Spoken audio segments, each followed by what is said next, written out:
어느 것으로 채울 수 없네 내 갈급함.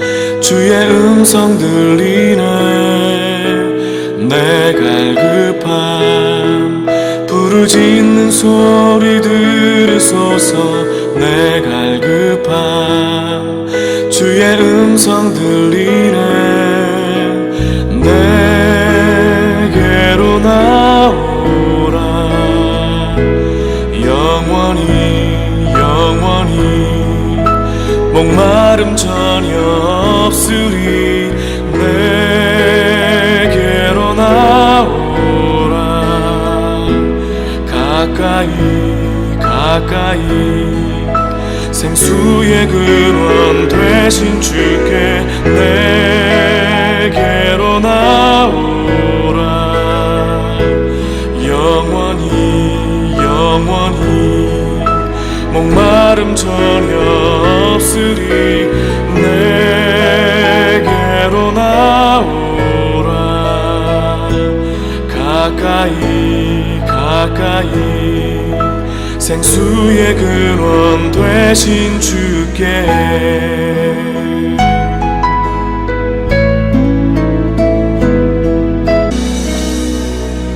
내 갈급함 어느 곳으로 채울 수 없네 내 갈급함.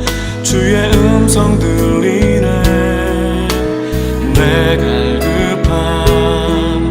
부르짖는 소리 들으소서 내 갈급함. 주의 음성 들리네 내게로 나오라. 영원히 목마름 전혀 없으리. 내게로 나오라. 가까이 생수의 근원 되신 주께 내게로 나오라. 영원히 목마름 전혀 없으리. 내게로 나오라. 가까이 생수의 근원 되신 주께 내게로 나오라. 영원히 목마름 전혀 없으리. 내게로 나오라.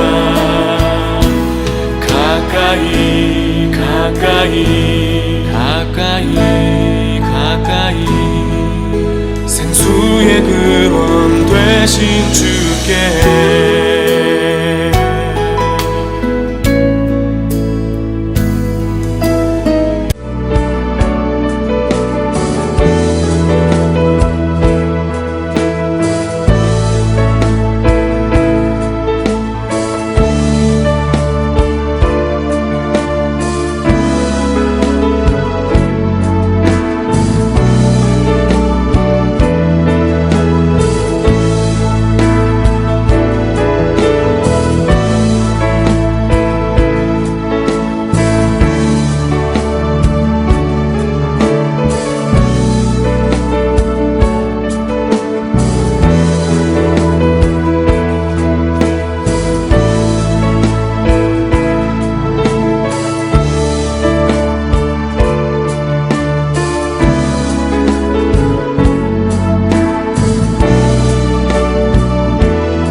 앞에 모두 드립니다.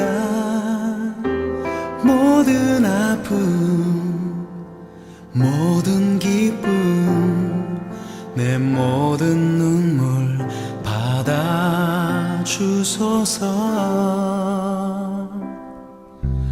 나의 생명을 드리니 주 영광 위하여 사용하옵소서. 내가 사는 날 동안에 주를 찬양하며 기쁨의 제물 되리. 나를 받아주소서.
함께 묵상할 말씀은 잠언 26장 13절로 28절 말씀입니다. 13절 게으른 자는 길에 사자가 있다, 거리에 사자가 있다 하느니라.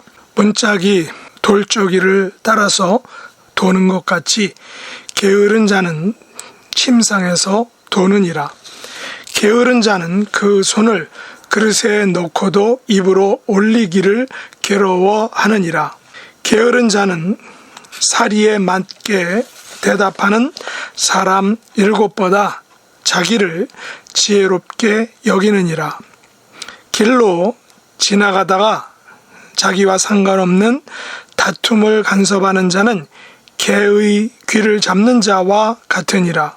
횃불을 던지며 화살을 쏘아서 사람을 죽이는 미친 사람이 있나니 자기의 이웃을 속이고 말하기를 내가 희롱하였노라 하는 자도 그러하니라. 나무가 닿으면 불이 꺼지고 말쟁이가 없어지면 다툼이 쉬느니라. 숯불 위에 숯을 더하는 것과 타는 불에 나무를 더하는 것 같이 다툼을 좋아하는 자는 시비를 일으키느니라. 남의 말 하기를 좋아하는 자의 말은 별식과 같아서 뱃속 깊은 데로 내려가느니라. 온유한 입술에 악한 마음은 낮은 은을 입힌 도끼니라. 원수는 입술로는 꾸미고 속으로는 속임을 품나니 그 말이 좋을지라도 믿지 말 것은 그 마음에 7가지 가증한 것이 있음이라. 속임으로 그 미움을 감출지라도 그의 악이 회중 앞에 드러나리라. 함정을 파는 자는 그것에 빠질 것이요 돌을 굴리는 자는 도리어 그것에 치이리라. 거짓말하는 자는 자기가 해한 자를 미워하고 아첨하는 입은 패망을 일으키느니라. 아멘. 오늘 말씀의 제목은 게으른 자와 다툼을 좋아하는 자입니다. 오늘 말씀은 두 종류의 미련한 자의 삶을 살펴보며 잠언 기자의 교훈을 받기를 원합니다. 그것은 게으른 자와 다툼을 좋아하는 자에 대한 교훈의 말입니다. 성경은 게으른 자에 대해 매우 격분합니다. 왜냐하면 하나님께서 천지를 창조하시고 에덴 동산을 맡겨주신 것은 바로 노동을 전제하기 때문입니다. 그래서 노동은 다들 신성하다라고 말하는 것입니다. 사람이 일을 하는 것은 하나님께서 세상에 정하신 질서입니다. 만일 일을 하지 않는다면 재정적인 문제만이 아니라 삶의 모든 것에 문제가 발생하게 되기 때문입니다. 물론 인간이 가진 성품 중에 게으름이 있습니다. 편하게 살려는 것이 사람에게 있다는 것입니다. 그래서 사람들은 좀 더 쉽게, 좀 더 편하게 힘들이지 않고도 소기의 목적을 달성하기 위해 머리를 사용합니다. 그 결과 수많은 발견들과 발명품들이 나와서 인간의 노동을 덜어주고 편하게 해주었습니다. 그러나 게으른 자는 세상에서 사라지지 않는다는 것이죠.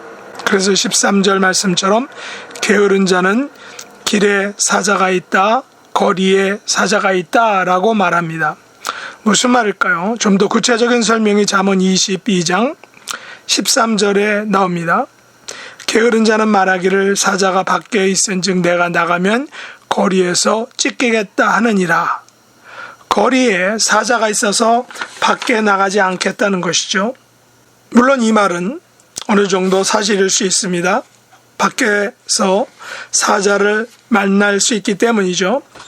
거리에 나갔다가 애매하게 해를 당할 수 있는 것입니다. 그렇다고 밖에 나가지 않겠다, 거리에 나가지 않겠다라고 말하는 것은 어떤 면에서는 삶을 포기하는 태도이기도 합니다. 사실 우리가 얼마 전 코로나 팬데믹을 다들 경험했습니다. 많은 사람들이 코로나로 인하여 밖에 나가지 못했던 것이죠. 집에서 인터넷이나 혹은 앱으로 주문하고 집에서 모든 것을 해결했습니다. 그 결과 어떻게 되었을까요? 아마도 건강을 많이 해쳤을 것입니다. 저도 집에서 대부분의 시간을 보내며 앉아서 설교를 작성하고 녹음하고 편집하여 온라인 예배와 또 성경 공부를 작성했습니다. 그 결과 밖에 나가서 뛰는 걸음을 할 때 허리 아래 엉치 부분이 땡겨서 뛰지 못하는 것을 알게 되었습니다. 모든 근육과 신경이 앉아 있는 것에 적응되어서 운동과 같은 것을 제대로 수행하지 못하게 되었던 것입니다. 이것은 게으름이 가져온 결과라고 볼 수 있습니다. 그 정신을 차리고 YMCA에 등록해서 열심히 운동을 하고 나서야 뱃살도 빠지고 운동 기능이 회복되었던 것입니다. 게으름은 많은 것을 잃게 만듭니다. 게으름이 생활 습관이 되면 몸과 마음이 망가지는 것입니다. 14절에 보면 게으른 자의 모습을 아주 잘 보여주고 있습니다. 문짝이 돌조기를 따라서 도는 것 같이 게으른 자는 침상에서 돈다는 것입니다. 다시 말해 침상에서 내려오지 않고 침상을 맴맴 돈다는 것입니다. 게으른 자는 심지어 손을 그릇에 넣고도 입으로 올리기를 괴로워하게 되는 것입니다. 게으른 자는 매뉴얼을 싫어하고 모든 것이 자동화되기를 원한다는 것이죠. 게으른 자는 조금의 움직임, 최소한의 노동을 괴로워하는 것입니다. 그러나 하나님께서는 우리 몸을 움직이게 창조하셨습니다. 움직이지 않는 것은 자동으로 소멸되게 만드신 것입니다. 움직여야 제 기능을 하고 움직이지 않으면 퇴화되고 없어지게 우리를 만드신 것입니다. 그러나 게으른 자의 가장 치명적인 문제는 자기를 지혜롭게 여긴다라는 것입니다. 심지어 사리에 맞게 대답하는 사람 7보다 자기를 더 지혜롭게 생각한다는 것입니다. 많은 사람들은 이 같은 자기 착각 속에서 살아가기도 합니다. 이것이 자기 위안 내지 자기 만족을 주기에 자기 딴에는 편하게 느낄 수 있을 것입니다. 그러나 분명한 것은 우리는 자기를 지혜롭게 여기는 실수 내지 착각에서 벗어나야 하는 것입니다. 그래야만 참 지혜를 만날 수 있고 누릴 수 있는 것입니다. 반대로 어떤 사람은 너무 부지런해서인지 몰라도 남의 일에 관심을 지나치게 갖기도 합니다. 17절에 보면 길로 지나가다가 자기와 상관없는 다툼을 간섭하는 자는 개의 귀를 잡는 자와 같으니라 라고 했습니다. 길을 가다가 자기와 상관없는 다툼에 간섭하는 사람이 있죠. 오늘날 이런 사람들을 긍정적인 의미로는 의인이라고 말합니다. 왜냐하면 자기와 상관없는 다툼에 끼었다가 애매한 일 심지어 죽음을 당하기도 하기 때문입니다. 그래서 대부분의 사람들은 길을 가다가 자기와 상관없는 다툼을 보면 그냥 모르는 척하고 지나가는 것입니다. 어떻게 보면 이것이 지혜로울 수 있습니다. 그러나 남의 일에 남의 다툼에 간섭하다가 화를 당하는 사람을 의인이라 부르는 것은 그만큼 오늘날 세상이 자기와 상관없는 다툼에 무관심하기 때문입니다. 이것은 어쩌면 오늘날의 사회가 만들어 놓은 하나의 슬픈 현실일 수 있습니다. 성경에서는 이웃을 사랑하라, 선한 사마리아인의 모습으로 살라라고 했지만 오늘날 괜히 선한 사마리아인을 자처하다가 해를 당하거나 심지어 죽임을 당하는 일로 인해서 많은 사람들이 선한 사마리아인 되기를 포기한다라는 것입니다. 그러나 본질적으로 자기와 상관없는 다툼에 간섭하지 않는 것은 지혜로운 처사라는 것입니다. 왜냐하면 다툼에 잘못 끼어들면 싸움의 당사자들로부터 미움을 받기 때문입니다. 오래전 한국에서 부교육자로 섬길 때 교구에서 두 집사님 간의 분쟁이 있었습니다. 저와 담당 여전사님이 한 집을 신방했는데 그로 인하여 다른 집사님이 오해를 하고 신방을 한 담당 교육자들을 편애자들로 간주했던 것입니다. 이것은 마치 개의 귀를 잡는 자와 같아서 개로부터 공격을 받는 것과 같은 것입니다. 그래서 목회 사역이 힘들다고들 말하는 것인지 모릅니다. 사람들은 언제나 자기 입장만을 생각하고 남을 전혀 이해하지 못하기 때문입니다. 자기 편이 아니면 원수로 생각하는 것입니다. 그렇다면 목회자가 성도 간의 다툼을 간섭하지 않고 방치하는 것이 과연 옳은 일일까요? 여기에 지혜가 필요하고 경험과 연륜이 필요할 것입니다. 세상에는 미친 사람들이 있습니다. 다툼을 좋아하는 사람들도 있습니다. 남의 말 하기를 좋아하는 사람도 있습니다. 심지어 온유한 입술에 악한 마음을 가진 사람도 있습니다. 25절에 보면 아주 충격적인 사실이 있죠. 그것은 그 말이 좋을지라도 믿지 말 것은 그 마음에 7가지 가증한 것이 있다라는 사실입니다.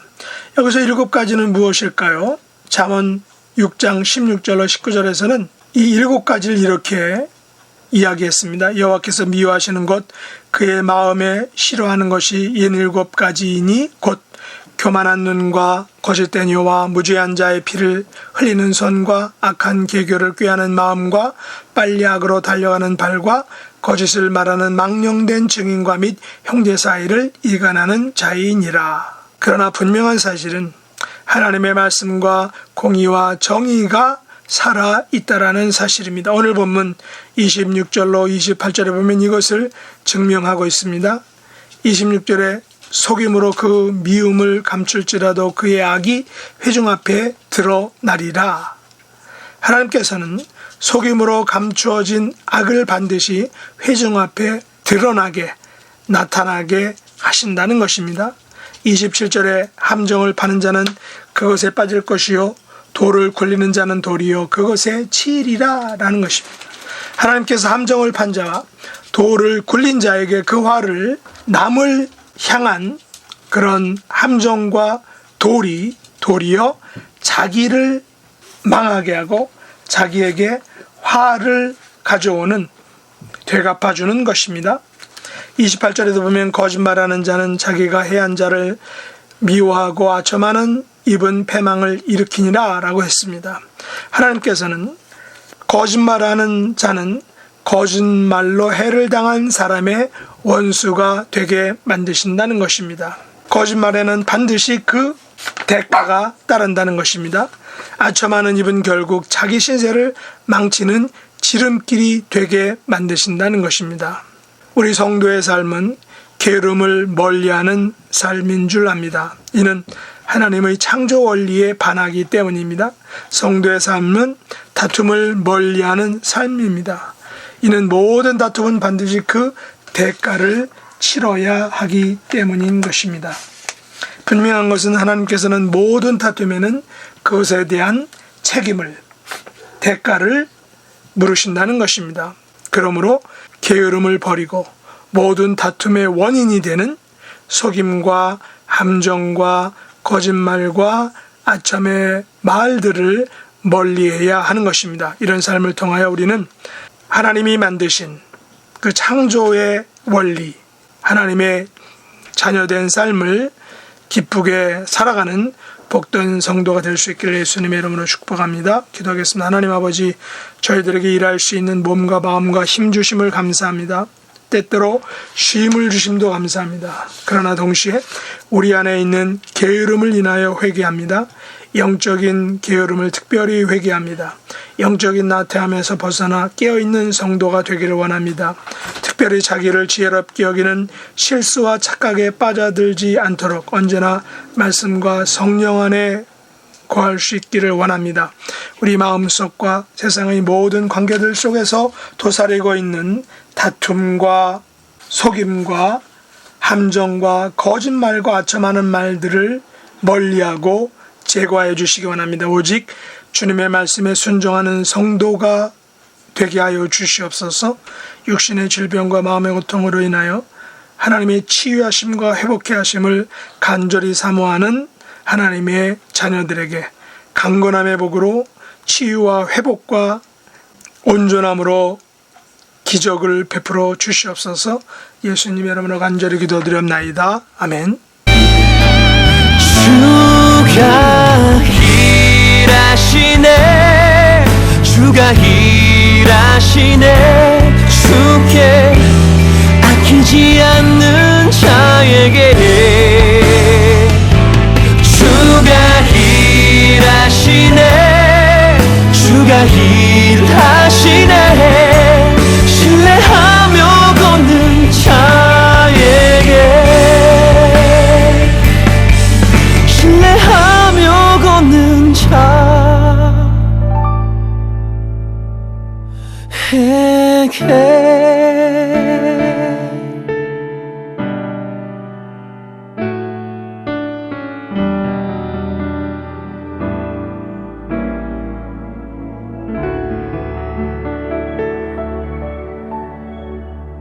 하늘에 계신 우리 아버지여, 이름이 거룩히 여김을 받으시오며 나라의 임하옵시며 뜻이 하늘에서 이룬 것 같이 땅에서도 이루어지이다. 오늘날 우리에게 일용할 양식을 주옵시고 우리가 우리에게 죄 지은 자를 사하여 준 것 같이 우리 죄를 사하여 주옵시고 우리를 시험에 들게 하지 마옵시고 다만 악에서 구하옵소서. 대개 나라와 권세와 영광이 아버지께 영원히 싸움나이다. 아멘.